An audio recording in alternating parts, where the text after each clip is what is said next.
Boa noite a todos. É um prazer recebê-los na quarta conferência online do NEFI, Construindo Pontes, Encontrando Alteridade na Pluralidade Cristã.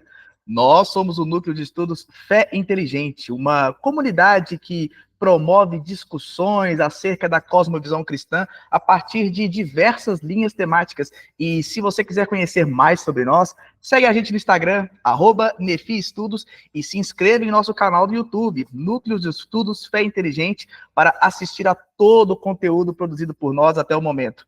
Para quem ainda não me conhece, meu nome é Lincoln Rodrigues, sou idealizador do NEFI e coordenador do NEFI nas minhas temáticas Estudos Bíblicos e Ciência e Religião. E para falar conosco hoje, temos o prazer de receber aqui Alexander Stahlhofer, doutor em teologia pela Universidade de Erlangen, Nuremberg, na Alemanha, professor da Faculdade Luterana de Teologia e integrante do BTcast do Bibotalk. Nesse primeiro momento, pessoal, o Alex dará a sua palestra e, em seguida, teremos um tempo aí para vocês fazerem perguntas para o Alex relacionadas ao tema, beleza? Seguindo os formatos das reuniões aqui do NEFI, beleza? Então, galera, sem mais demora, já quero passar a palavra para o palestrante dessa noite e, desde já, em nome do NEFI, agradecer a você, Alex, por ter aceito o nosso convite e estar aqui conosco nessa noite. Deus abençoe, meu irmão. Muito obrigado, Lincoln. Muito obrigado a todos que participam nessa noite e os que vão assistir depois também a gravação, né? É uma alegria, um grande prazer poder estar junto com vocês para compartilhar um pouco da temática que vocês propuseram, né? Que o NEFI preparou para esse fórum de reflexões. E o tema que eu quero abordar, né? A comunhão dos santos como um assunto que ainda tem relevância para os dias de hoje, né? Qual é a relevância da, da temática da comunhão dos santos para a nossa atualidade? Pergunto isso porque, por exemplo, se a gente tomar como exemplo grande obra de missiologia da década de 90, pelo menos no mundo protestante, do David Bosch, em português é a Missão Transformadora, né, o Transforming Mission, você tem ali o que a gente chama de paradigma, missionário ecumênico. Quer dizer o quê? Ele analisa ao longo da sua obra os paradigmas missionários ou missiológicos das escrituras, especialmente das principais tradições do Novo Testamento, de uma série de tradições da Igreja Antiga, passando pela Reforma, um movimento missionário, século XIX, e ele conflui com um novo paradigma missiológico, ecumênico, e ele propõe. Mas David Bosch falece cedo, né? Ele falece num acidente. E assim, de certa maneira, a sua teologia missionária reflete uma preocupação pós-guerra. Quer dizer, não vamos fazer missão como o colonialismo fez missão, vendendo Jesus e Coca-Cola, Jesus e McDonald's. Não vamos fazer missão no paradigma conversionista, né? Nós temos que chegar lá para ter almas para Jesus, no linguajar evangélico, ou para catequizar, no linguajar católico da época, né, anterior. Eu acredito que hoje não é mais tão esse vocabulário, mas na época. Não vamos mais usar esses paradigmas, a gente precisa de um novo paradigma pós-Segunda Guerra, e principalmente pós-colonial. E aí ele propõe o paradigma ecumênico. que seria uma maneira de enxergar a missão, Deus em missão, a partir da ideia de Missio Dei, de forma mais ampla, que incluiria outros temas, como justiça, como diaconia, como serviço, como o próprio movimento ecumênico. Fato é que o movimento ecumênico também entra em crise. Se a gente observar hoje, o que é o movimento ecumênico enquanto Conselho Mundial de Igrejas, por exemplo, há 20 anos atrás, na ISLB, na minha igreja, o Conselho Mundial de Igrejas era um tema muito tratado. Hoje em dia é um assunto completamente secundário. CONIC, Conselho Nacional de Igrejas Cristãs, qual é a relevância de um CONIC no contexto de igrejas brasileiras? Nenhum. Quer dizer, são luteranos, um metodista, presbiteriano, a CNBB está ali presente, legal, ótimo, mas qual é a relevância disso de um ponto de vista mais amplo? Praticamente nenhuma. Iniciativas evangelicais, Aliança Evangélica, também não tem grande relevância. O movimento de Lausanne, ninguém mais nem faz esforço para participar, né? A gente tem aí alguns amigos nossos que estão aí convidados para o movimento de Lausanne, que vai ter evento agora na Coreia. Mas é assim, é evento para comer caviar, né, minha gente? Ou seja, tem que ter dinheiro para participar. Ou seja, o Sul Global está fora. O global está fora. Então, o movimento ecumênico, não é que eu desacredito nele, vocês vão ver que eu acredito nele, mas ele está desacreditado no seio da igreja, das igrejas, das comunidades. Quer dizer, ele não tem mais a importância que teve no passado. No meio de mainline churches, né, como a ISLB, ele era muito importante na época de um CEBI, né, que era um movimento que propunha estudos bíblicos ecumênicos, mais ligados à teologia da libertação. Mas hoje também isso já faz parte do passado. Quer dizer, são agendas transversais ainda, mas as agendas transversais ocorrem no mesmo problema que Ulrich Duchrov ele descreve como transversalidade de temas que perpassam tradições e nos une por pautas, quer dizer. Então, a gente é ecumênico porque nós defendemos uma pauta progressista, ou nós somos ecumênicos no lado evangelical porque nós defendemos uma pauta conservadora. É ecumenismo isso? Não sei. Eu estou achando que é clubismo. Tá? Dita essa introdução, eu quero partir propriamente para o meu tema de hoje, questionando algumas questões a partir de dois insights. Um insight que é a ideia de comunhão dos santos de Dietrich Bonhoeffer e a ideia de koinonia, né? O conceito de koinonia no Novo Testamento. Esses dois grandes temas que eu gostaria de abordar aqui, né? Se a gente for pensar só nos valores apregoados, por exemplo, à tradição protestante, trabalho, honestidade, seriedade, família, verdade, justiça, são valores assim que estão apregoados nas igrejas evangélicas, ou deveriam estar, poderíamos ser facilmente confundidos com estoicos. Não tem muita diferença, né? Se fosse apenas por valores, poderíamos ser confundidos com estoicos, assim como muitos cristãos são confundidos com partido político. Não é por menos que, no século XIX, vários estudiosos do Novo Testamento viam no apóstolo Paulo uma espécie de filósofo grego, né? A NPP mudou isso aí. Mas isso nos faz esquecer um pouquinho, pelo menos quanto protestantes, que nós temos raízes teológicas nas culturas germânicas. Isso indiferente se você vem de uma igreja luterana ou presbiteriana, se você é protestante, você tem invariavelmente origens teológicas bárbaras. Isso por causa da evangelização dos povos germânicos lá no século VI. Para eles, em grande medida, o ideal da honra, a necessidade do pagar o preço, são temas fundamentais. E agora, você que é evangélico já pensou, já fez a correlação.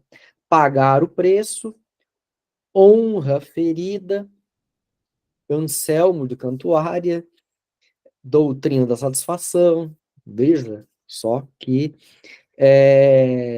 valores germânicos também fazem parte da nossa conversa aqui. Quer dizer, nós moldamos a nossa teologia também na relação com o nosso próximo e na relação com a nossa cultura.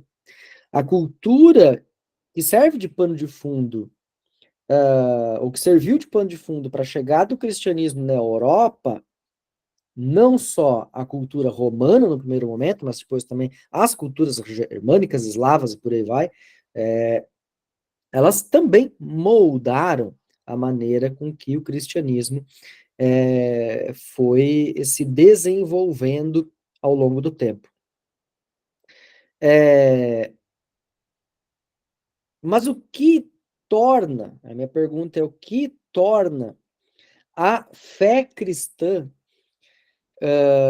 algo que pode ser partilhado apesar das nossas diferenças, das nossas pequenas diferenças particulares, diferenças entre aqueles que têm uma origem teológica na Reforma continental, na ilha, aqueles que têm a sua origem no pentecostalismo norte-americano, aqueles que têm a sua origem na igreja de Roma, ou aqueles que têm a sua origem numa igreja etíope ou oriental. O que é que nos une, afinal de contas? Tem algo aí?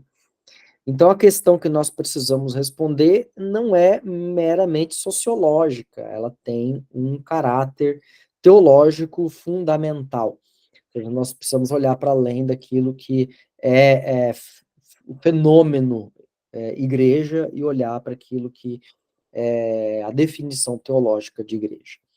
O Credo dos Apóstolos nos ensina que nós cremos na Santa Igreja cristã ou na Santa Igreja Católica, a comunhão dos santos. A igreja só pode ser objeto da nossa fé, e aqui no Credo Apostólico temos que lembrar, a cláusula inicial é credo, creio, eu creio. Eu creio no quê? E aí temos 3 artigos. No artigo do Espírito Santo, creio e no Espírito Santo. Na Santa Igreja Católica, cristã, né? O termo católico aqui é abrangente, é todo abrangente. A igreja passa a ser objeto da nossa fé se o sujeito da nossa fé for aquele que cria e sustenta a igreja, ou seja, o crer na igreja depende do crer no Senhor da igreja. E o Senhor da igreja é o Cristo morto e ressurreto. E por causa da obra de Cristo é que o evangelho pode ser para nós hoje artigo fundamental sobre qual a igreja cai ou permanece. Aqui sou bem luterano. No entanto, a gente vive numa profunda época de individualismo, inclusive na vivência de fé. Escrevi na minha newsletter essa semana sobre Santa Ceia, afinal de contas era o tema aí, né? Estava rodando na rede. O shopping center é o modelo antagônico do que é a ceia. Quer dizer, o crente, o evangélico, vai para a igreja, ele ceia, e ele sai da igreja e ele vai naqueles parques de food trucks, ou shopping, onde cada um pede o que quer, come o que quer, e nós não partilhamos nada. Isso é emblemático, né? Porque nós não temos mais partilha, nós não partilhamos mais a mesa. A Eucaristia não nos leva mais à partilha da mesa. E aí me pergunto se nós temos um conceito teológico consistente de ceia. E de cristologia, que fundamenta também a própria ceia. Então, voltando aqui no meu ponto bem luterano, o evangelho é o ponto, o artigo fundamental sobre o qual a igreja cai ou permanece, e considerando que vivemos numa época de profundo individualismo, a confusão teológica acaba bagatelizando temas fundamentais, como a ceia, como o batismo, como o próprio evangelho. E a própria ressurreição. Assim, por exemplo, a ceia pode significar nada, quanto o batismo pode ser mera experiência subjetiva, ser repetida quantas vezes ao bel prazer do indivíduo precisa sentir algo a mais no espírito. Não se busca compreender mais a relação do indivíduo e sua fé a partir da sua comunidade eclesial, a partir da sua vida dentro e na igreja, mas somente a partir da ótica do indivíduo. Quer dizer, o evangélico, e aqui eu me dirijo diretamente ao evangélico, o evangelho se tornou um hiperindividualista. Basta a sua vaga garantida no céu. E a comunidade, a igreja, a comunidade eclesial, a sua comunhão dos santos, ela é apenas uma vaga lembrança de que nós nos reunimos por aí ocasionalmente por algumas coisas. Agora, nós podemos refletir a respeito do que é uma comunidade eclesial, mantendo uma posição evangélica de pessoa, se nós entendermos pessoa como indivíduo coletivo. Aí você vai se perguntar, como assim indivíduo coletivo? Eu explico isso a partir do conceito de comunhão dos santos em Dietrich Bonhoeffer. Em 1930, Bonhoeffer publica sua tese de doutorado, Sanctorum Communium, onde ele tematiza a comunhão dos santos sob uma ótica tanto sociológica quanto teológica. Mesmo sociológica dele é bastante teológica. Nesse texto ele vai defender que a base das relações entre as pessoas está na relação eu e tu. E você vai dizer, mas isso é Martin Buber. Coincidentemente, Martin Buber publica a sua tese, o seu livro, na mesma época, e não há qualquer indicação de que Bonhoeffer tenha tido conhecimento de Martin Buber na produção do seu texto, ou seja, os dois chegam a conclusões parecidas na mesma época, sem ter contato um com o outro. Bom, Bonhoeffer parte do relato da criação e do conceito de imagem de Deus, o ser humano, para estabelecer um conceito cristão de pessoa. Uma pessoa seria, então, um eu, a partir do momento que ele compreende quem é o tu. É necessário a alteridade para que o ser humano reconheça-se enquanto indivíduo. Bonhoeffer não contrapõe o eu ao outro. Quer dizer, a alteridade de Bonhoeffer não é a autoridade de um Levinas, por exemplo. O Levinas, a gente sabe que propõe uma alteridade como o outro, que é efetivamente a ideia de alteridade é a ideia do outro. Mas eu proponho aqui que uma alteridade que salvaguarde a comunidade, ao mesmo tempo o indivíduo, precisa trabalhar na relação eu-tu e não eu-outro. Por quê? Porque o outro, ele é fundamentalmente diferente. É como diria o Karl Barth, o totalitaraliter, se a gente for expressar isso com relação a Deus. Mas com relação a Deus funciona. Por quê? Porque embora tenhamos uma relação com Deus, eu sou criatura, nós somos criatura, Deus é criador. Então ele precisa ser o outro totalmente, ele precisa manter a distância como totalitaraliter. Enquanto que nós, entre nós, não podemos considerar o outro outro. Nós precisamos considerar o outro um tu. Por quê? Porque nós precisamos, isso para Bonhoeffer, nós precisamos manter uma relação entre dois iguais diferentes. São dois eus, que são iguais enquanto eus, mas diferentes, porque um é eu e o outro é tu. E eles são, iguais na medida em que eles estão um de frente ao outro. Eles são gegenüber, eles estão um de frente ao outro. E esse ato de compreender o outro, de ser colocado um de frente ao outro, é a ação de Deus. Quando Deus responsabiliza o ser humano na criação e coloca ele diante da criação para que reconheça: esta é carne da minha carne, esta é osso dos meus ossos. Deus cria o ser humano como sua imagem. O tu humano é também imagem do tu de Deus. Quer dizer, eu preciso reconhecer, eu, enquanto imagem de Deus, que o meu próximo é imagem de Deus, enquanto tu. Na dimensão de pessoalidade, não na dimensão de coisa.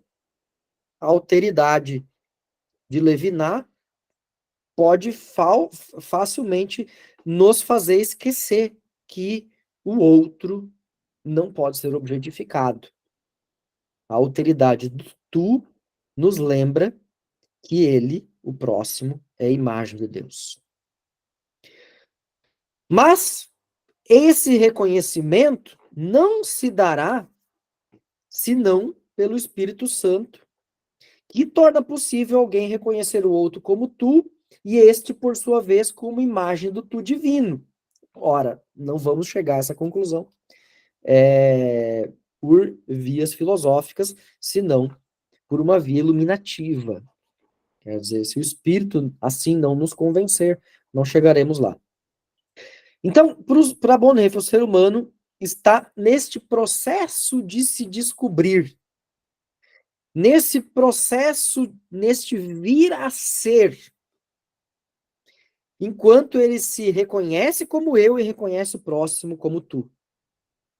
O já agora em Cristo, criado por essa relação eu-tu, onde o tu é o tu de Deus, igual a Cristo, elimina a possibilidade de objetificação dessa pessoa e garante, então, a pessoalidade do indivíduo, já que não apaga características distintivas da personalidade, nos tornando uma massa, uma slime qualquer, muito menos absolutiza o indivíduo, que é o problema do existencialismo, que é o problema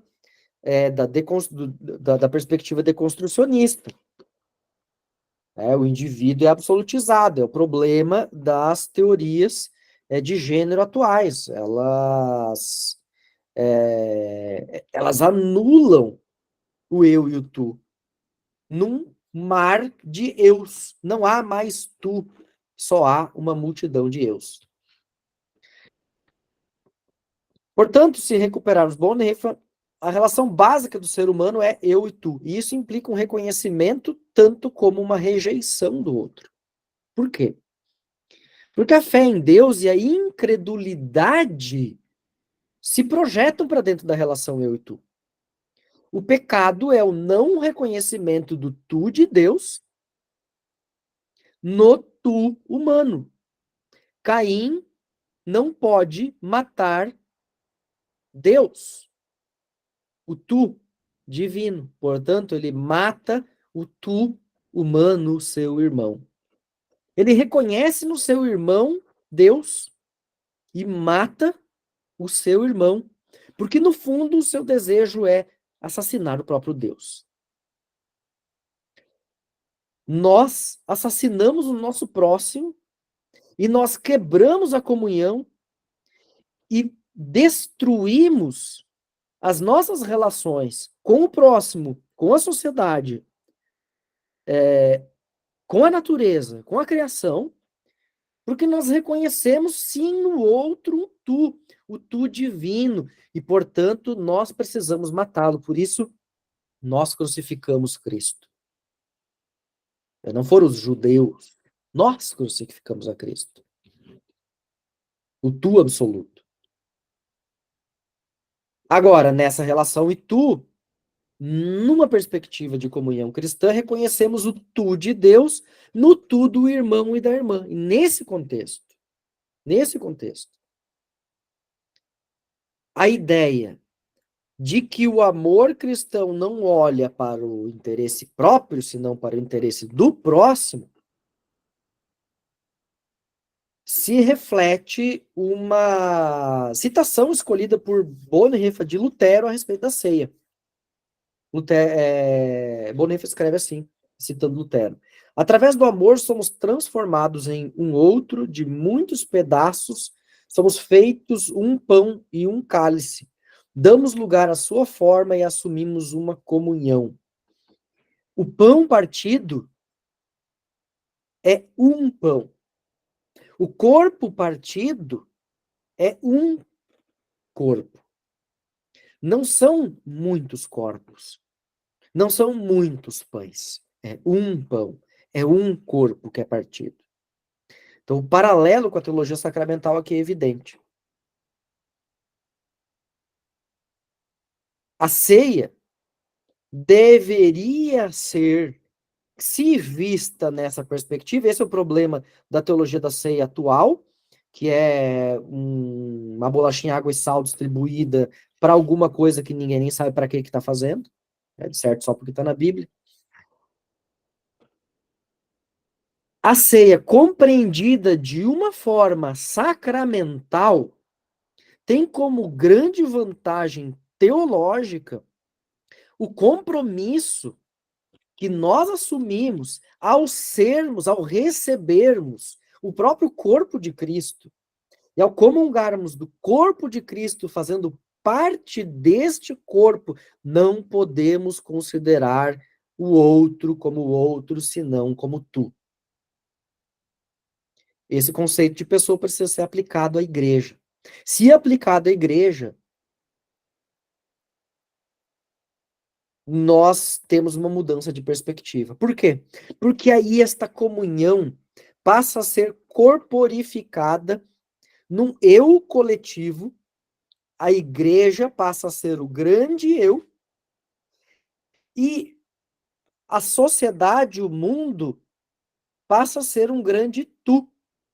Quer dizer, nós não estamos mais apenas no mundo, pelo mundo, um viver para os outros, um Füreinanderleben, mas nós estamos com os outros, um Miteinanderleben. Quer dizer, essa é a mudança de perspectiva. Enquanto a missiologia conversionista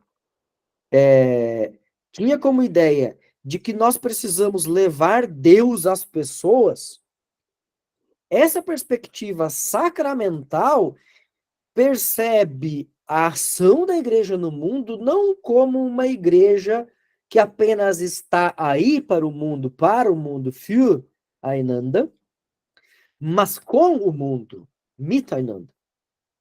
Quer dizer, o amor divino se manifesta propriamente numa igreja que está com o mundo nos seus sofrimentos e que vive a radicalidade do amor ao próximo, do maior mandamento, ali onde ela está. Essa é a comunhão dos santos. A comunhão dos santos que não é uma comunhão para si. Não é uma comunhão para, nossa, como é bom e agradável vivermos aqui os irmãos cantando hinos e subindo ao céu com a nuvem. Mas é uma comunhão dos santos que se alimenta do Senhor para reconhecer o tu de Deus no mundo para onde nós somos enviados. Esse também é outro problema do abandono das formas litúrgicas, né? As igrejas não têm mais envio, né? Não tem mais a bênção no final do culto, né? Você não tem mais a bênção e o envio. Você tem lá um vídeo de programação. substituímos o envio ao mundo e de servir ao Senhor, nós substituímos as fórmulas clássicas por um vídeo de marketing. Temos o resultado aí na igreja. A partir desse texto de Bonhoeffer, dessa breve reflexão de Bonhoeffer, a gente começa a se perguntar, bom, de que forma essa comunhão pode se manifestar de forma propositiva no nosso meio? E aí eu proponho também nós olharmos agora, por alguns minutos, o conceito de koinonia no Novo Testamento. Koinonia vem do termo grego koinos, significa comum, comum entre alguns, comum a algo, alguém. Pode até ser, koinos pode ser também simples. O primeiro sentido, então, de koinonia é a fé em comum. É o termo grego que geralmente é traduzido como comunhão ou participação em algo. A fórmula, né, por exemplo, estar em Cristo, que eu citei em Bonhoeffer, né? Estar em Cristo é uma fórmula presente. Essa fórmula é muito comum no Corpus Paulino. Ela pode ter um significado local. Estar em Cristo pode significar simplesmente ser cristão. 1 Coríntios 7, Gálatas 1, 22, Romanos 16. Ainda assim, no sentido local, estar em Cristo pode significar a pertença ao corpo de Cristo enquanto comunhão local. Romanos 12, 5. Ou Gálatas 3, 28.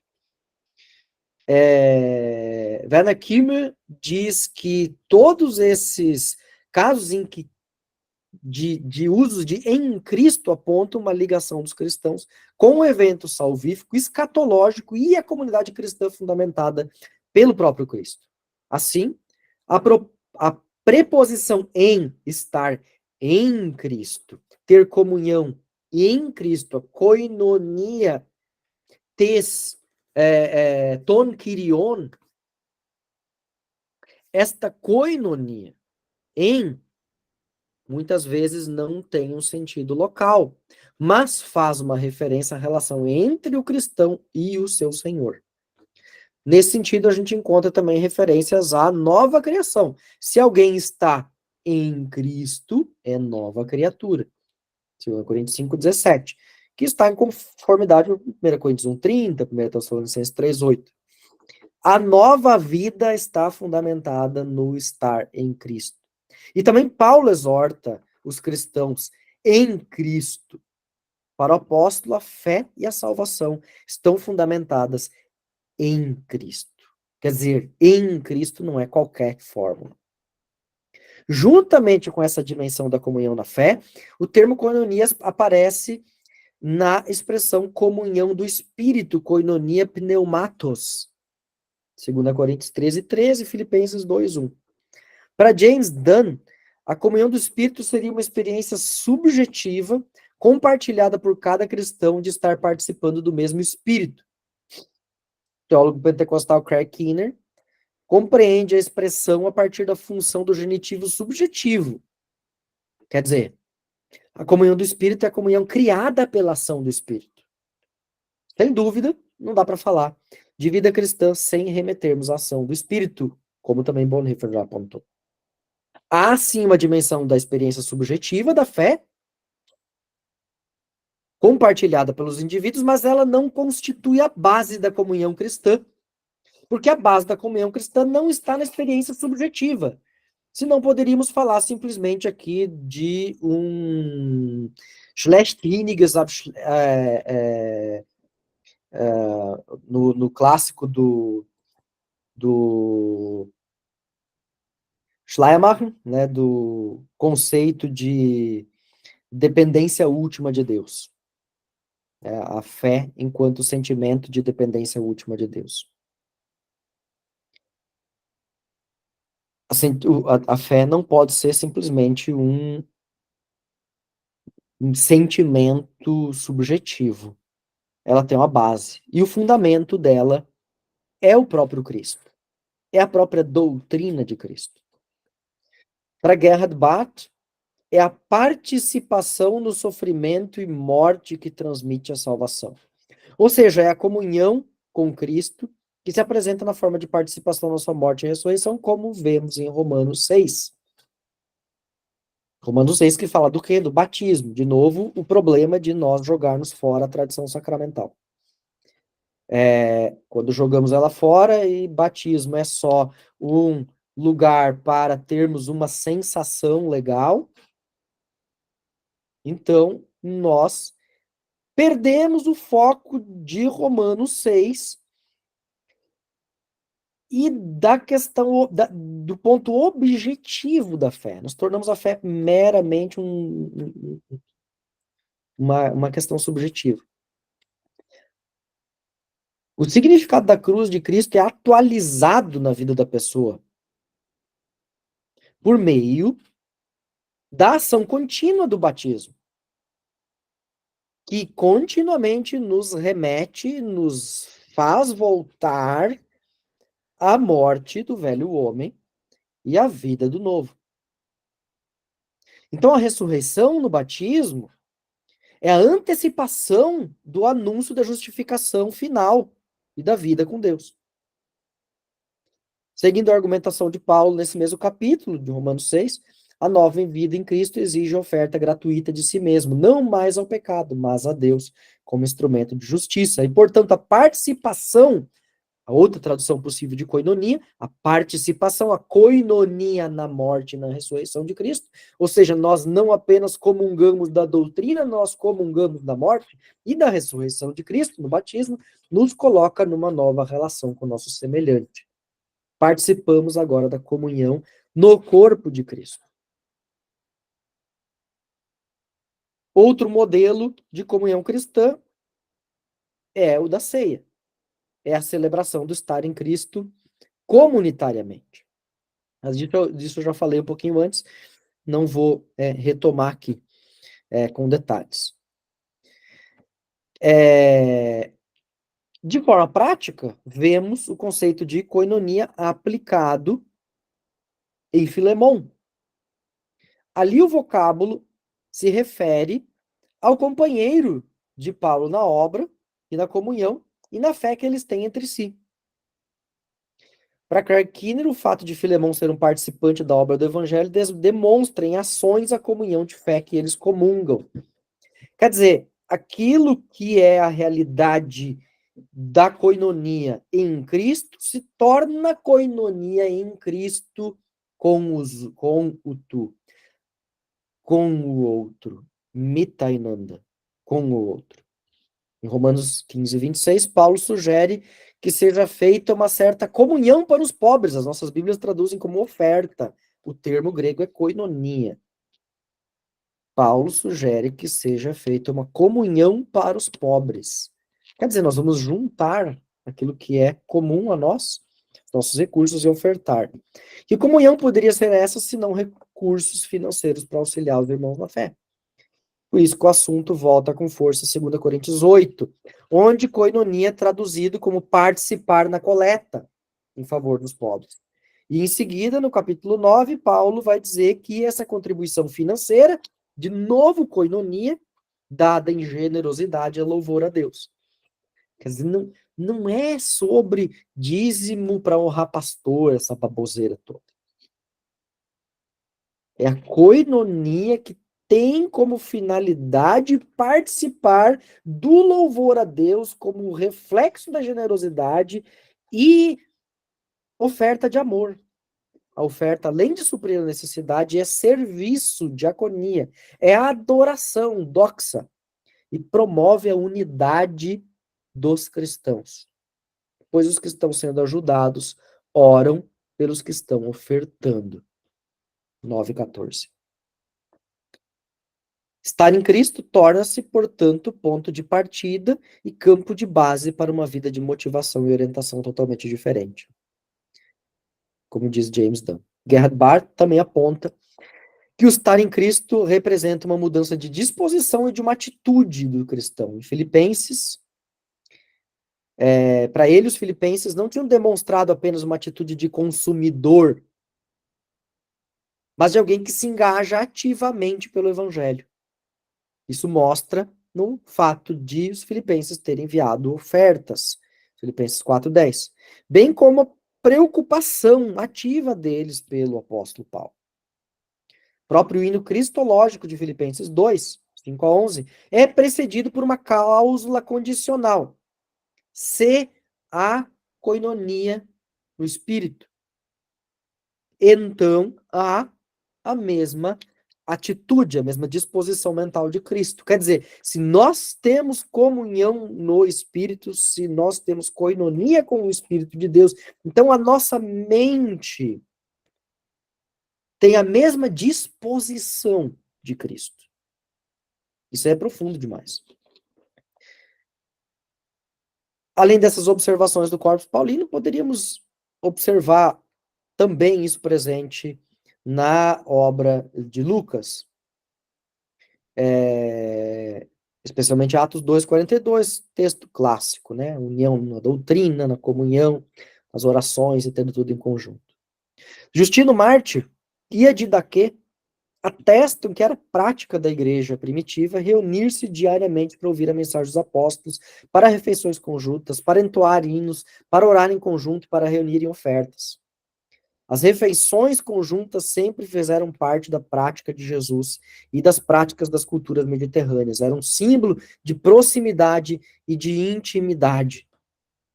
As refeições conjuntas, o banquete cristão, a antecipação do banquete escatológico da ceia final, foi substituída na igreja moderna pelo buffet, pelo à la carte, pelo shopping center, pelo iFood cristão.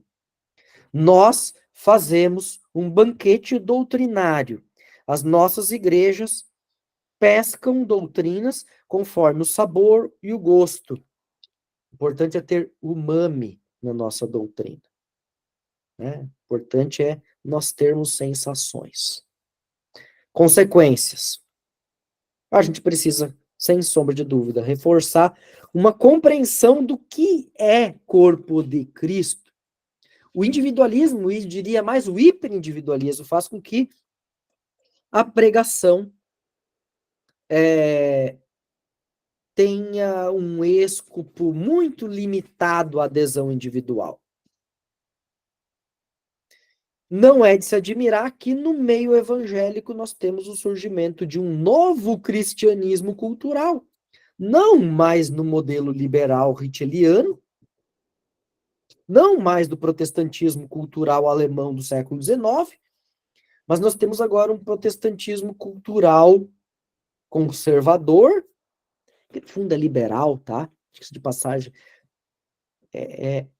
o paradigma filosófico e teológico é exatamente o mesmo do liberalismo. Só eles creem no milagre, tá? Não conta isso para eles. Mas a única diferença é que eles acreditam no milagre e os liberais clássicos não acreditavam. De resto é tudo igual.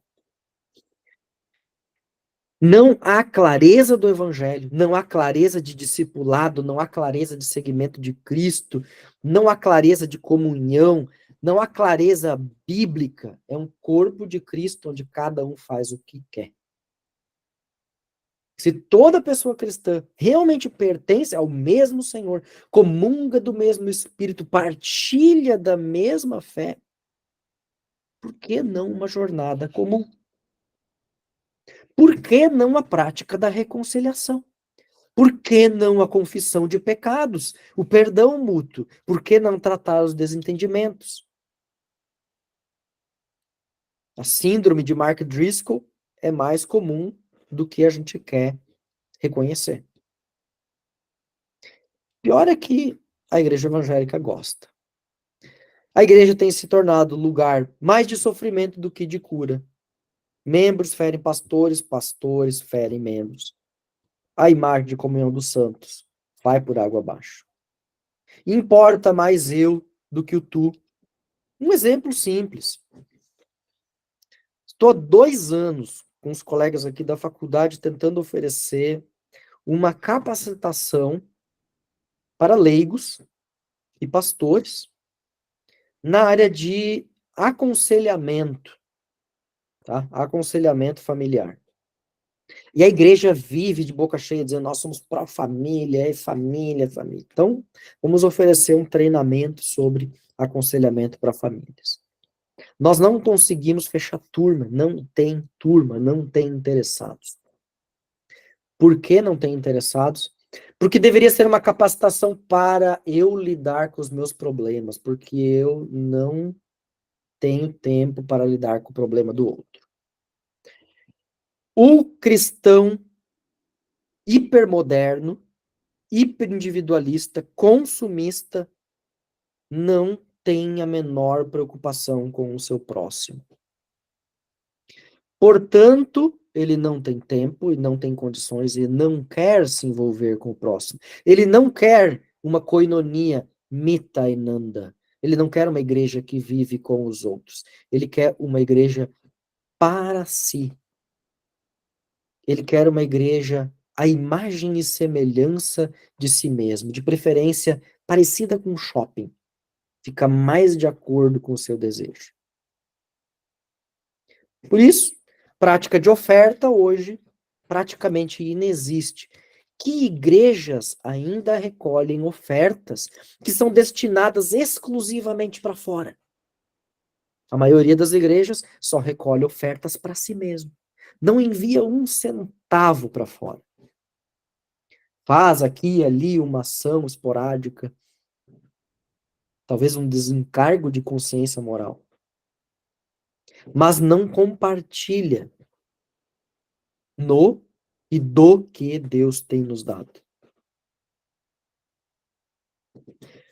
Por isso, tema comunhão dos santos permanece um tema fundamental para a igreja nos dias de hoje, um tema muito mal compreendido, muito mal praticado, porque simplesmente a igreja abandonou a reflexão doutrinária em favor daquilo que traz resultado e em favor daquilo que agrada a audiência. A palavra está com vocês agora, meus queridos. Mandem as perguntas de vocês. Alex, em primeiro lugar, muito obrigado pela exposição, porque me fez pensar em muitas coisas e nós precisamos pensar mesmo sobre isso. Então, muito obrigado por trazer esse tema para nós e essa necessidade urgente, né, de nós compreendermos tudo isso que você falou para nós. Assim, é realmente muito, muito importante mesmo. Eu vou abrir espaço para quem quiser fazer perguntas. Se você quiser fazer sua pergunta, pode levantar a mão e você pode abrir sua câmera, seu microfone para fazer a pergunta, ou então, se você não quiser abrir câmera e microfone, você pode colocar sua pergunta aqui no chat e a gente faz também para o Alex, tá bom? Enquanto vocês vão elaborando as perguntas, eu queria perguntar para o Alex o seguinte. Você citou o exemplo do shopping center algumas vezes, né, ao longo da sua fala. E no shopping, realmente, a gente vê um lugar que as pessoas consomem o que querem, individualmente, e não partilham nada. E é impossível, quando você faz essa menção do shopping, é impossível não pensar no J.K. Smith. E você é aquilo que ama. Porque ele fala muito sobre essa questão do shopping, né? E você fala também sobre a ideia do indivíduo coletivo e tudo, Bonhoeffer, né? O senso de identidade a partir da compreensão de comunhão cristã e do outro, né? Nessa dimensão de imagem de Deus. Com base nisso, nós podemos atribuir, então, como sendo uma das razões para o consumo religioso atual, o movimento que algumas igrejas fazem, no sentido de mover suas estruturas e recursos para ações internas e atracionais, e não para preparar pessoas, por exemplo, por meio do discipulado, por meio de uma liturgia que enfatiza a metanarrativa bíblica e a missão de Deus, para refletirem sua identidade como povo de Deus no mundo, a partir de um modo de viver que encarna a nova criação? E se sim, se a gente pode fazer essa atribuição, como nós podemos superar esse grande desafio na era do self, né, que a gente vive hoje? Muito boa essa questão, Lincoln. Primeira observação, eu volto lá no começo da minha palestra, quando eu falei sobre nós, evangélicos, sermos um bom tanto germânicos sem a gente saber que é. Eu faço observação para deixar uma deixa, na verdade, deixei ali uma coisinha esperando. Sempre nós somos frutos da cultura em que nós estamos inseridos em certo sentido. Portanto, também nós influenciamos, criamos cultura e somos frutos da cultura onde estamos. Quer dizer, o fato de nós sermos cristãos em uma sociedade ocidental, em que os paradigmas de verdade são, em grande medida, ditados pelo consumo, ditados pelo individualismo, hiperindividualismo, isso não tem como não influenciar a teologia, tá? Não tem como não influenciar paradigmas teológicos. Então, por exemplo, o que era fazer missão, o que era ser missão, ser missionário há um século atrás, para um europeu do final do século XIX? Era expandir o império. Por quê? Porque era a maneira que a sociedade pensava. Quer dizer, o britânico, né? Eu estava lá na Inglaterra agora há pouco, você vai na frente do Palácio de Buckingham, e aí você vê aquelas colunas, e você repara lá na coluna, no lado direito, Austrália. Aí no outro, Papua Nova Guiné. Daí no outro, África do Sul. Daí o outro, África Setentrional. Daí não sei o que lá. E aí você se dá por conta que aquela praça na frente do Palácio de Buckingham é, na verdade, um altar, um gigantesco altar ao imperialismo da era vitoriana. E aí, o que é missão para o europeu do século XIX? É levar o império. Tá? Então, o que é missão para o cristão hoje? É uma startup. A missão hoje é uma startup, tá? Por que plantação de igreja? Porque é startup. A gente faz um Scrum, né? A gente pega uma metodologia ágil, a gente cria um plano de negócio, ficou para trás, essa coisa já é 3.0, tem que ir para 4, 5.0, né? Agora no Kotler, acho que é 5.0.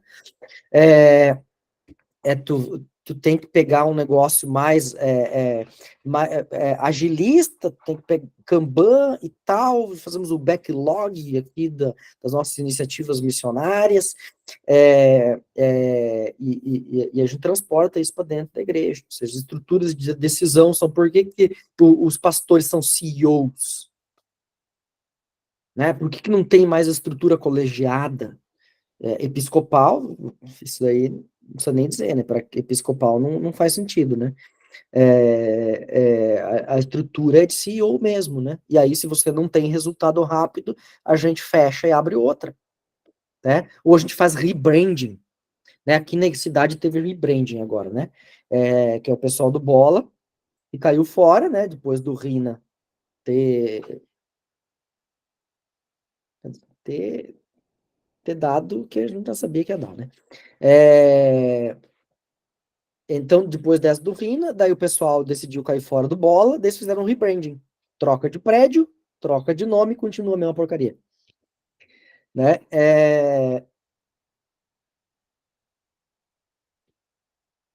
Quer dizer, eu não vejo outra saída a não ser voltar.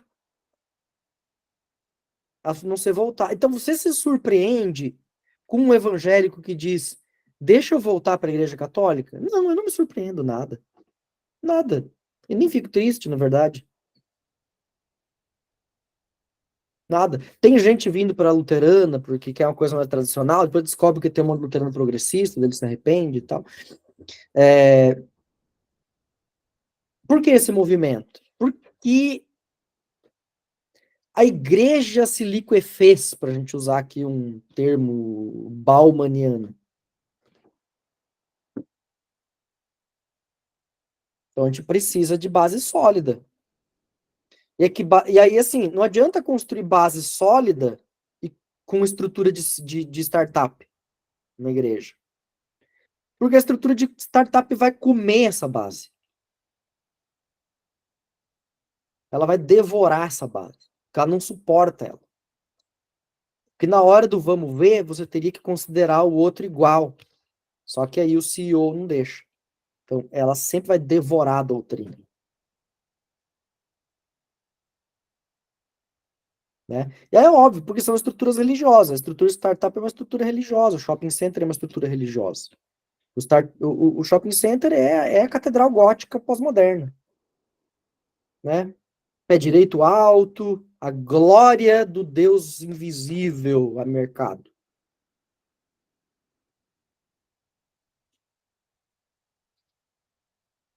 E o culto com ceia. Cada um come o que quer.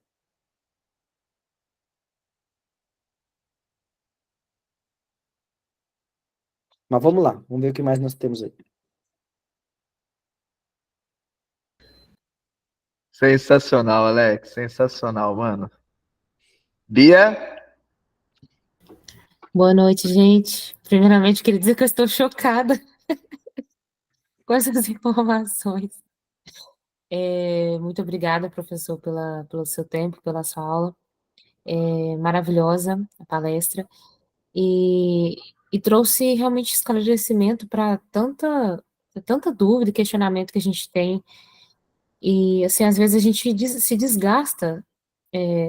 Parece mais um desabafo do que uma dúvida, mas às vezes a gente se desgasta tanto e às vezes fico tentando procurar resposta, diagnosticar o problema de por que que o voluntariado praticamente morreu, e às vezes eu acho que é um problema só da minha igreja, mas pelo visto muitas igrejas estão passando por isso, que é justamente a sobrecarga de algumas pessoas, e muitas pessoas sobrecarregadas, as pessoas que se voluntariam estão raras ou quase sempre agem como se fosse um favor que estivesse fazendo.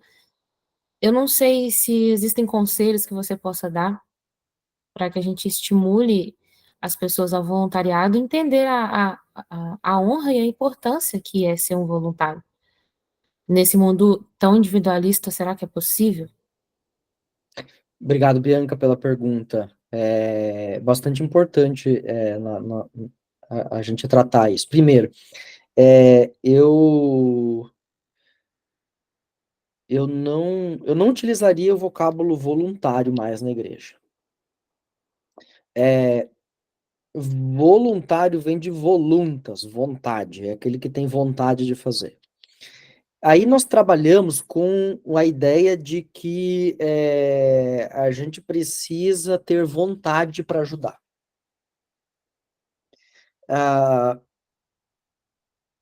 A Bíblia chama de servos,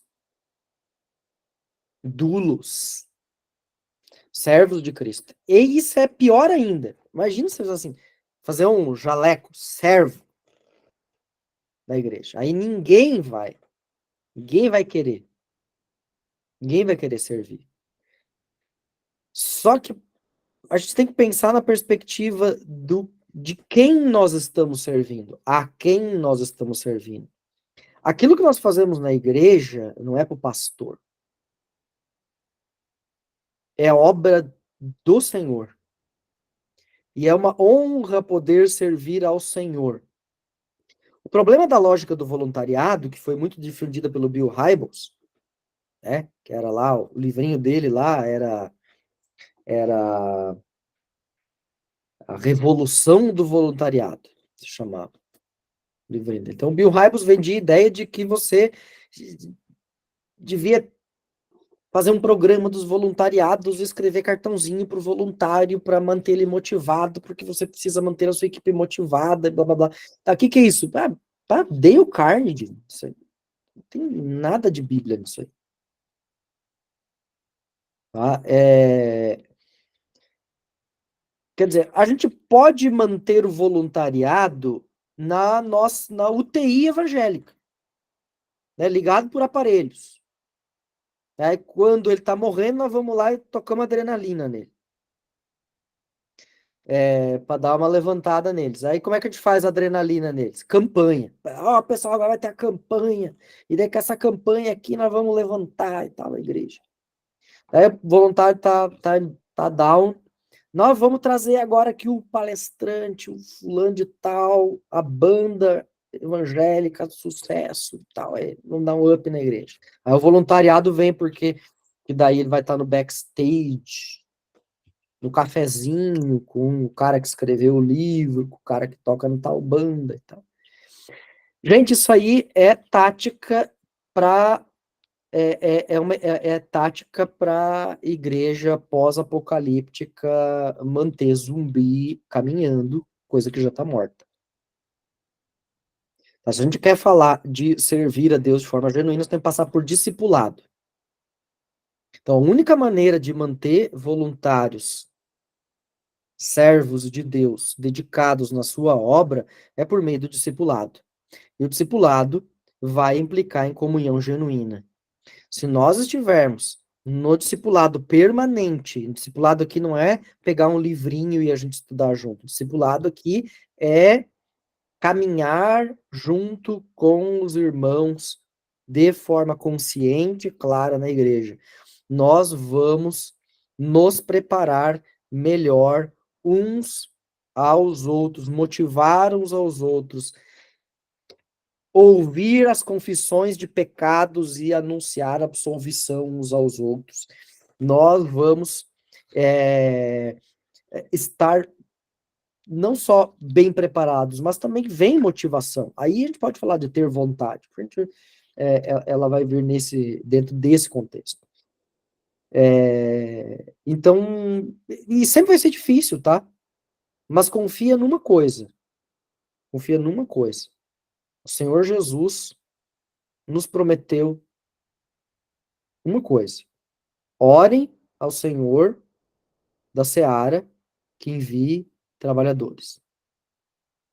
Orem ao Senhor da seara que envie trabalhadores. Então, essa é a nossa oração. O que nós podemos fazer é investir no discipulado, na comunhão, nas relações, na mesa, para que a gente possa vivenciar isso de forma bem concreta na igreja. Amém. Muito obrigada pela resposta e o conselho que foi praticamente um bálsamo, mas é isso. Muito obrigada. Amém. Obrigado.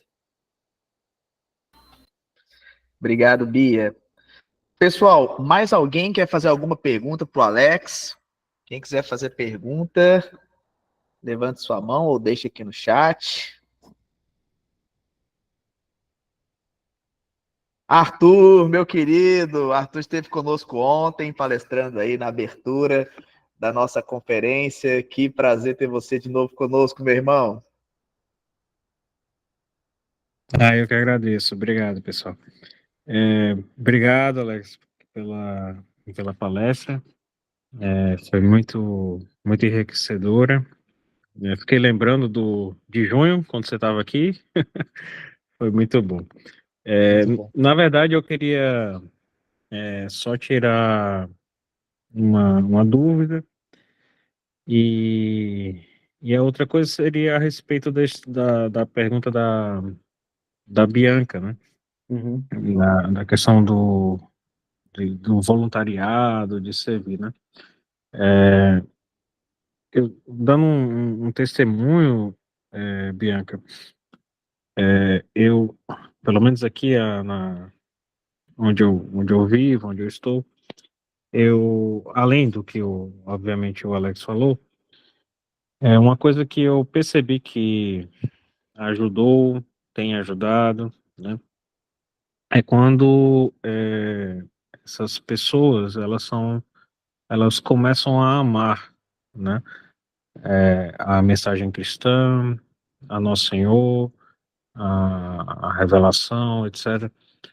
Porque quando a gente vai, quando a gente vai estudar esse tipo de coisa, a gente aprende que a vontade, ela é uma inclinação, né? Ela é uma inclinação ao bem que é apreendido pela sua inteligência. E o princípio que move isso é o amor, porque é ele que vai inclinar para determinado bem, que é visto como congruente à, à essência. E aí, o que seria isso, né? No caso, a fé cristã. Então, eu tenho notado que aqui onde eu estou, um exemplo, né? Quando algumas pessoas que eu tive contato, né, que eu pude conversar e a gente pôde caminhar juntos, teve que ter, obviamente, essa disposição de segurar a mão, caminhar juntos. Eu pude perceber um crescimento no amor e uma disposição, uma vontade cada vez mais, obviamente, por dom de Deus, cada vez mais propícia a tudo isso que você estava preocupado, né? Mas a pergunta, Alex, no caso seria a respeito no comecinho da sua palestra, você falou do ecumenismo, digamos assim, como que é deixado de lado, né? Aí eu lembrei, inclusive, uma crítica tem um pesquisador chamado Tijor, ele é polonês, e ele dizendo que era como se tivesse caído num certo hiato. Especificamente, ele estava se referindo ao diálogo católico luterano, né, com a Federação Luterana Mundial. E eu, na verdade, eu gostaria somente de saber como é que, digamos, isso é vivido especificamente dentro da ISLB, né? Então, por exemplo, na graduação, há uma formação nesse sentido, né? Ou mesmo fora do ambiente acadêmico, há exposições, há momentos, não sei qual, mas há algum momento em que isso é suscitado, ou é realmente algo dedicado só àqueles peritos ali que se propõem a tratar. Acho que foi ontem, ou foi anteontem, saiu um documento da Federação Luterana Mundial com a Igreja Ortodoxa, no caso especificamente ligada a Constantinopla, se não me falha a memória, sobre a questão do filioque. Então, e o último documento com a Igreja Católica, acho que foi em 2021. Então, assim, eu queria saber como é que é em âmbito brasileiro essa questão, se também aqueles que estudam teologia ligada ali, por exemplo, a FLT, né, a Faculdade EST, se eles são formados nesse sentido. Obrigado. Arthur, muito bom te ouvir de novo e obrigado pela contribuição também ao tema de hoje. E espero poder ter outros momentos de mesa aí contigo de novo. Foi bem especial. Com relação à formação ecumênica, os currículos tanto da FLT quanto da EST prevêem disciplina de ecumenismo, né? Aqui na FLT especificamente, é bem comum que nessa disciplina de ecumenismo a gente tenha, pelo menos em parte dela, a participação do pessoal da PUC, né? Por exemplo, aí a gente já teve várias outras ocasiões que, me falha a memória agora o nome dele, o padre... Elias Wolff? Elias Wolff, de Curitiba. Isso, ele estava em Curitiba na época, não sei se ele ainda está em Curitiba, agora não me falha a memória. Mas o Padre Elias foi frequentemente aqui falando de ecumenismo, aqui na graduação, né? Então, assim, é um tema que já é ancorado na grade. Mas eu percebo que, com o tempo, tanto aqui quanto na EST, o assunto ficou no segundo plano. Tá? A gente já teve aqui docentes ativos, né, no diálogo, né? O professor Klaus Schurman fez parte da comissão de diálogo da World Evangelical Alliance com a Igreja Católica, né? Já teve várias vezes no Vaticano, em diálogos, em construção de documentos. Isso sei que isso não existe mais, a WEA nem não progrediu muito com o assunto. Então eu sinto assim que a coisa se resume em nível de SLB a CONIC, que ficou bem em segundo plano mesmo. E meio que assim, infelizmente, me parece que você só é chamado a participar dessa mesa se você corrobora com uma determinada pauta ideológica. Então haveriam muitas pessoas aptas, bem preparadas para o diálogo ecumênico saudável. No entanto, elas não são chamadas à mesa porque não defendem determinada posição teológica de determinado grupo que está na liderança. Então, infelizmente, isso aí tem brecado, então acaba que É uma tristeza, infelizmente. não há um incentivo para isso. Não há um incentivo. Tá? No passado, Brackemeier, Altman, eles eram. O Altman era teólogo da libertação, só que ele abria a possibilidade de você ter diálogos em alto nível. Hoje não tem mais. É uma pena, é uma pena. Ontem na palestra, o Lincoln, eu acho que ele até comentou, acho que foi você, Lincoln, da questão da história da igreja, né, que foi os exemplos que eu tirei. E aí um dos exemplos foi o colóquio de Montbéliard, que eu citei ontem. E descrevi e citei alguns momentos dele. As palavras, né, usadas lá pelo André e o Bezer. E realmente, hoje você vê que é algo, de modo geral, meio que vinculado por baixo, né? É uma pena. Fico muito triste. Mas muito obrigado, meu irmão. Muito obrigado. Querido. Pessoal, temos mais perguntas? Quem quiser fazer sua pergunta, levante a mão e abra seu microfone, câmera, ou então coloque aqui no chat. Enquanto a gente dá mais esse tempinho, eu queria pedir pro Alex dicas de livros para quem quer se aprofundar sobre o tema da sua palestra, que toca em pontos relacionados à missão, cultura, eclesiologia, identidade, self, enfim. Bom, muitas referências, né? Então, eu diria assim, se for missiologia,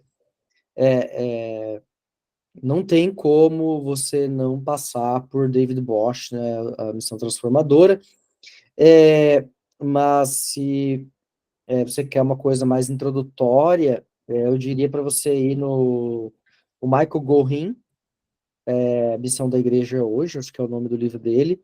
É bem interessante por quê? Porque o Gorin, ele tenta aliar o paradigma evangelical com o paradigma ecumênico do Bosch, e ele usa daí bastante a perspectiva que ele estudou no doutorado dele, me fugiu o nome agora. Como linha mestra, né? Embora que ele seja bem bavinquiano e tal, reformado, mas acho que é uma leitura que vale a pena. Ele é muito influenciado pelo Les Newbigin, né? Newbigin, isso mesmo. Aí que eu estava esquecendo. que também é referência bem importante para o Bosch. Então vale uma leitura mais leve, mais tranquila. Nessa área de Bonhoeffer, comunhão e tudo mais, você tem o clássico Vida em Comunhão dele, né? Embora que não seja dali que eu tirei o material, eu tirei do Comunhão dos Santos, da tese de doutorado dele, que é um pouco mais denso, um pouco mais difícil, mas o Comunhão dos Santos dele vale a pena. Eu acho que é bem bacana para esse momento que a gente está hoje, como igreja. Pensando agora nos desafios mais atuais da igreja,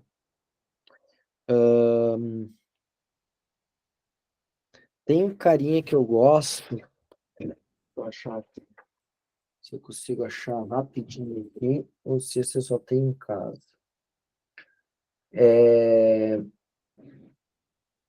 Desafio da igreja no século XXI. Do José Comblan, tá? Eu amo José Comblan. José Comblan, para mim, missologia católica, fenomenal. Desafio da igreja do século XXI. Um belo texto dele, fininho, assim, mas uma delícia de ler, vale muito a pena.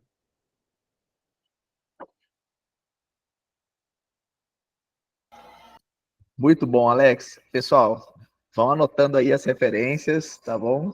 Dicas de ouro aí do Alex. Giovanni, meu irmão. Boa noite. Eu estava ouvindo, né, a parte da vida e comunhão. É um livro que está na minha lista aí para comprar esse ano ainda. Eu só li o Discipulado do Bonhoeffer. E esse vida e comunhão tem me chamado muita atenção, né? Por quê? Uma coisa que eu tenho observado nas igrejas hoje, um nível de individualismo muito grande. E eu percebo que as pessoas que são de determinado pensamento ou de determinada classe, parece que elas desfrutam de uma comunhão maior.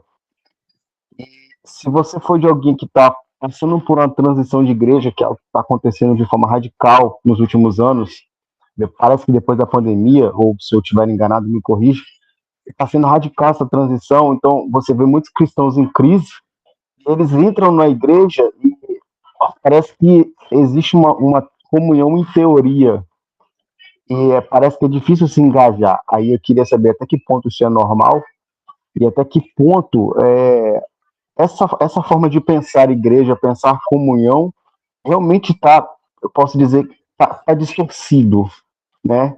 Que está sendo difícil se encaixar nessa prática de comunhão, né?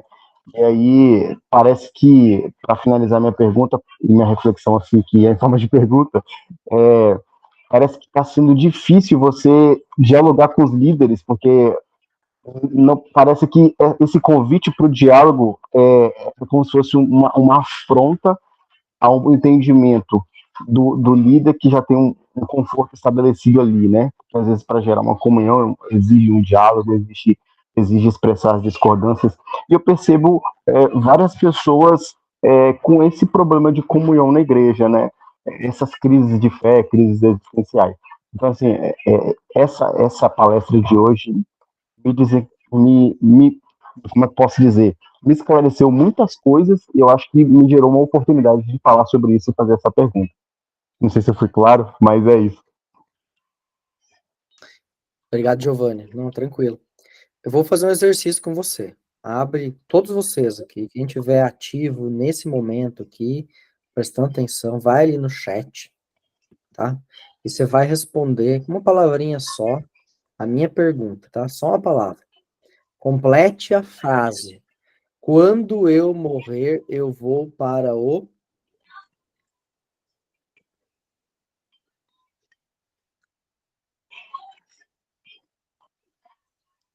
Vamos ver, quero ver o chat ali.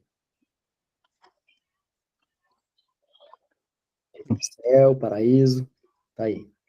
Gente, o Lincoln entendeu, ele pegou. Nova Jerusalém, ele pegou. Verdade. Espero o céu. Pegadinha aí, ó. Pegadinha. O que acontece? Não, o problema não é o linguajar de reino dos céus de Mateus, tá? De Lucas, né? Óbvio que essa linguagem é bíblica, mas como é que essa linguagem foi interpretada modernamente, né, no movimento missionário? Ela foi interpretada como um escape da realidade. Então eu vou para o céu, então o aqui não importa. Quer dizer, obviamente não foi só um problema agora, né? Isso tinha um problema agnóstico lá no passado, né? No começo tempo da igreja. Mas esse gnosticismo volta de outras maneiras. Com a compreensão de tempo em que a gente não se preocupa mais com as coisas daqui enquanto cristãos, quer dizer, na verdade a gente se preocupa demais com as coisas daqui, mas nós desconectamos as coisas daqui das coisas da alma. As coisas da alma pertencem ao céu, as coisas daqui pertencem ao corpo.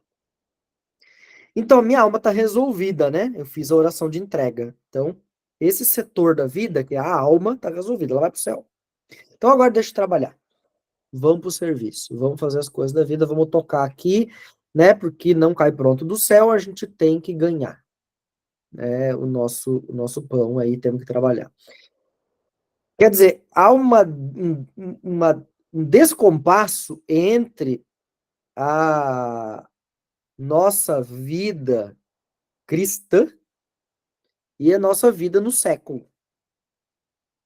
Porque nós não enxergamos a nossa existência futura, a forma futura de nossa vida, a ressurreição e a Nova Jerusalém, como realidades que serão realidades que também são materiais.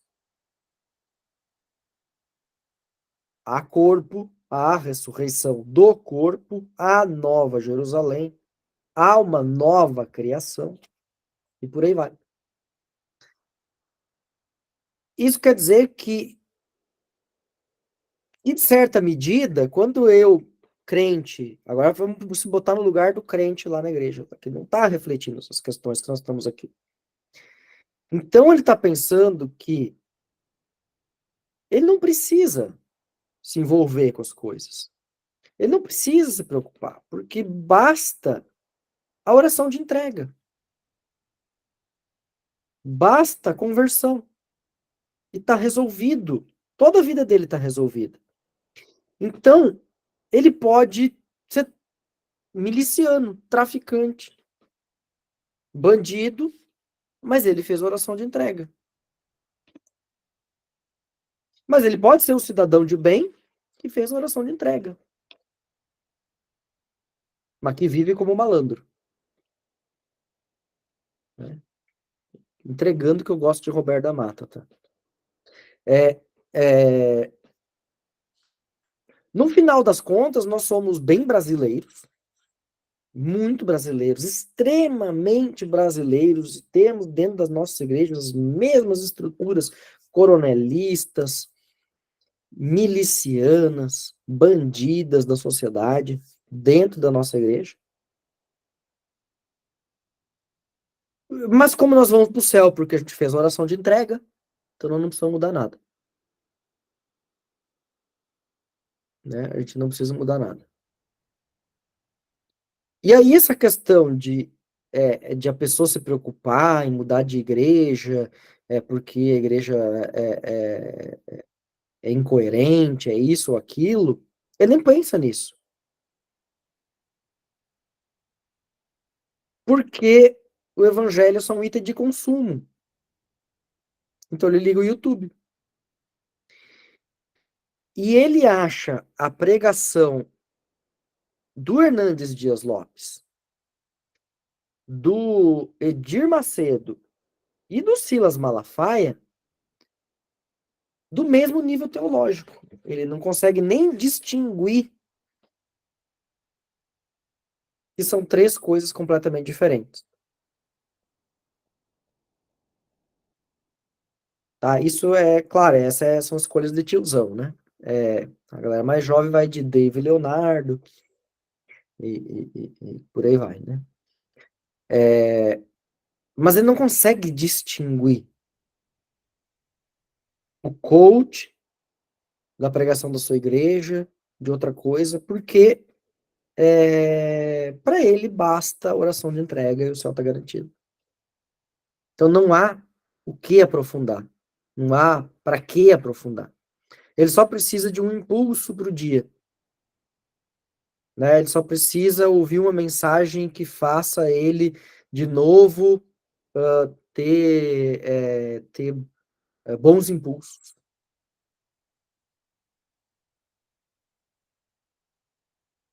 Quer dizer, a gente tem, na verdade, um trabalho bastante grande de ensino, né? E aí, obviamente, o fato das nossas igrejas nem terem mais ensino consistente, né? Não tem mais EBD, não existe mais. Estudo bíblico não precisa, substituído por um grupinho de qualquer coisa.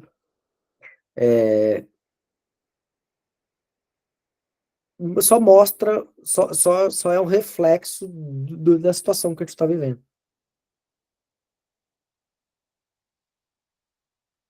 Já urge ensino de novo na igreja. E não pode ser só do púlpito. Púlpito é muito pouco. Gente, o púlpito é muito pouco. A galera ouve a porcaria do WhatsApp o dia inteiro. Se contentar com 30 minutos, aí você vai dizer assim, não, mas nós aumentamos o púlpito para 1 hora na nossa igreja, mas as pessoas têm 8 minutos de atenção. Né? Se você não tiver preparado para ouvir uma preleção maior, treinado para isso, a maioria das pessoas nem presta atenção. Então, o desafio é grande. Mas é pelo ensino, não tem outro caminho, não.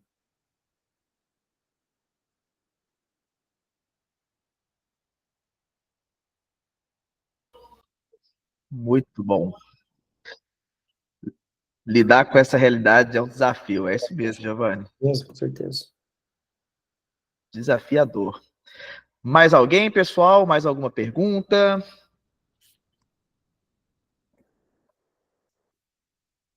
Sem mais perguntas?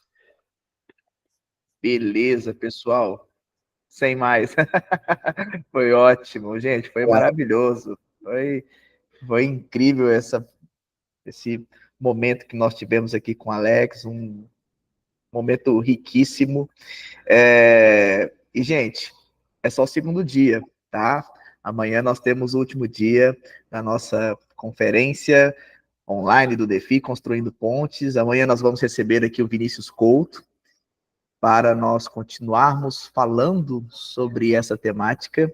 E, Alex, desde já, meu irmão, muitíssimo obrigado mais uma vez por ter aceito o nosso convite, por estar aqui conosco. Pessoal, se você não segue o Alex ainda lá no Instagram, siga @teologia do alemão. E, Alex, você tem canal do YouTube, tem a sua newsletter também? Eu reconheço, você segue lá o meu Instagram, que é os conteúdos basiquinhos, né? Na minha newsletter, que é o meu projeto atual, eu estou 1 ano, toda semana, entregando um texto no e-mail, então eu foquei em escrever, que é o que eu gosto de fazer. Então se inscreve lá na minha newsletter, o link tá no meu Instagram, é só ir lá no meu Instagram, pega lá, vai na bio, lá tem o link da newsletter, se inscreve lá, é só 1 e-mail por semana, não mando e-mail marketing, não fique enchendo tua paciência com compra isso, compra aquilo, tá? Então é um texto por semana, é isso aí, e aí você pode interagir comigo lá, vai ser uma alegria. Maravilha, Alex. Nós vamos deixar o Instagram do Alex na descrição do vídeo, tá bom, pessoal? Galera, muito obrigado por estarem conosco até aqui. Alex, mais uma vez, muito obrigado. Deus lhe abençoe, meu irmão. Esperamos ter você mais vezes aqui no Nefi, viu? Amém, valeu. Galera, muito obrigado. Deus abençoe e até amanhã, pessoal. Fiquem ligados no nosso Instagram, @Nefi Estudos, e também no nosso canal do YouTube, Núcleo de Estudos Fé Inteligente. Até mais, pessoal. Fiquem